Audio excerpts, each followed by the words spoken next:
उत्तराखंड में मुफ्त रसोई गैस योजना 2027 तक बढ़ी। धामी कैबिनेट में बैठक में प्रस्ताव को मिली स्वीकृति।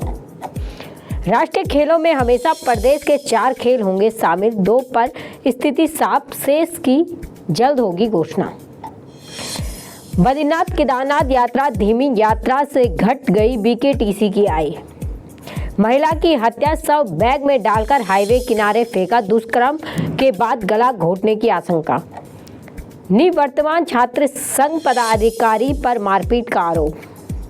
नमस्कार, आप देख रहे उत्तराखंड टाइम में आपके साथ सपना कंडियाल। नजर डालेंगे आज की खबरों पर। प्रदेश में भाजपा की धामी सरकार अपने चुनावी दावों के अनुरूप पूरे 5 वर्ष यानी शेष कार्यकाल की अवधि वर्ष 2027 तक अंत्योदय परिवार को निःशुल्क रसोई गैस रिफिल योजना का लाभ देगी। मंत्रिमंडल की बुधवार को हुई बैठक में इस प्रस्ताव को स्वीकृति दी गई है। भाजपा ने वर्ष 2022 के विधानसभा चुनाव में प्रदेश के अति निर्धन परिवारों को वर्ष में 3 रसोई गैस सिलेंडर निःशुल्क उपलब्ध कराने का वादा किया था। सरकार बनने के बाद मुख्यमंत्री निःशुल्क गैस रिफिल योजना क्रियान्वित की गई। राज्य में लगभग 1,48,01 अंत्योदय राशन कार्ड धारक हैं। वित्तीय वर्ष 2023-24 में इन कार्ड धारकों को 3 रसोई गैस सिलेंडर निःशुल्क उपलब्ध कराए गए। मंत्रिमंडल ने इस वित्तीय वर्ष 2024-25 एवं वर्तमान सरकार के कार्यकाल की अवधि वर्ष 2027 तक निरंतर जारी करने की स्वीकृति दी है। वर्तमान दरों के अनुसार एक रसोई गैस सिलेंडर रिफिल कराने में 822 रुपये का खर्चा अनुमानित है। वर्ष में 3 सिलेंडर उपलब्ध कराने पर कुल 45 करोड़ रुपए का खर्च सरकार को वहन करना पड़ेगा। 38वें राष्ट्रीय खेलों में उत्तराखंड के जिन 4 स्थानीय खेलों को शामिल किया जाना है वे आगे भी राष्ट्रीय खेलों का हिस्सा बने रहेंगे। इसके प्रयास जारी है। राज्य को 38वें खेल कराने की जिम्मेदारी दी गई है, जिसमें 34 खेल पहले से ही राष्ट्रीय खेलों का हिस्सा है। बाकी 4 खेलों में उत्तराखंड मलखम्ब और योगा को शामिल किया जाएगा। शेष इन 2 खेलों को शामिल किया जाएगा। इसकी मुख्यमंत्री स्तर पर समीक्षा हो रही है। घोषणा जल्द ही की जाएगी। खेल मंत्री रेखा आर्य कहती है कि राज्य की स्थानीय खेल अगले 39वें राष्ट्रीय खेल का भी हिस्सा रहेंगे। इसकी कोशिश भी की जा रही है। राज्य के मलखम्ब और योगा राष्ट्रीय खेलों का हिस्सा बने तो राज्य और उनके खिलाड़ियों को लाभ मिलेगा। 25 अक्टूबर को नई दिल्ली में भारतीय ओलंपिक संघ की बैठक प्रस्तावित है। उस बैठक में जो जानकारी या दिशा निर्देश आएंगे उसके आधार पर खिलाड़ियों के लिए शिविर लगाने शुरू कर दिए जाएंगे। खिलाड़ियों की खेल की जिम्मेदारी खेलों की फाउंडेशन की ओर से राज्य उन्हें बेहतरीन सुविधा और खिलाड़ियों को बढ़ावा देने के लिए हर स्तर पर तैयार है। इस साल अभी तक बद्री केदार की यात्रा पिछले साल के मुकाबले काफ़ी कम रही है। पंजीकरण की स्थिति स्पष्ट न होने और बरसात में यात्रा धीमी होने के असर यात्रा रूट के साथ धाम की व्यवस्था गतिविधियों पर भी पड़ा है।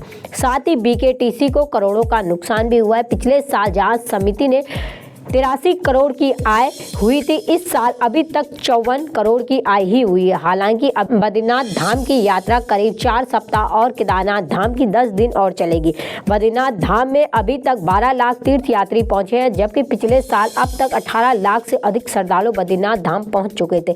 शुरू में ऑनलाइन पंजीकरण का स्टॉक जून माह तक पूरा बताया गया था, लेकिन इसके मुताबिक यात्री धामों में नहीं पहुँच पाए, जबकि ऑफलाइन पंजीकरण की प्रक्रिया भी बहुत देर में शुरू की गई थी। इसका असर धामों की यात्रा पर साफ दिखाई दे रहा है।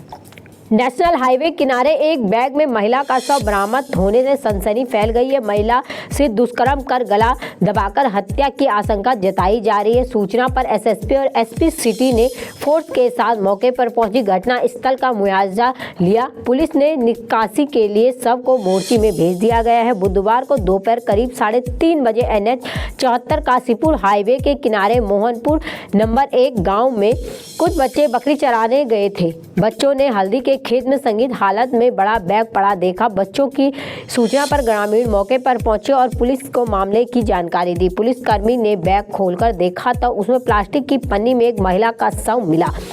महिला के गले में दुपट्टा लिपटा हुआ था और नाक से खून बह रहा था। महिला की उम्र 25 से 30 वर्ष के बीच में बताई जा रही। SP Manikant Mishra, SSP city Manoj Katalwan, CO city Niharika Tomar के साथ फॉरेस्ट विशेषज्ञों भी मौजूद रहे। उन्होंने आसपास के लोगों से शव की निकासी करने की कोशिश की मगर सफलता नहीं मिल सकी।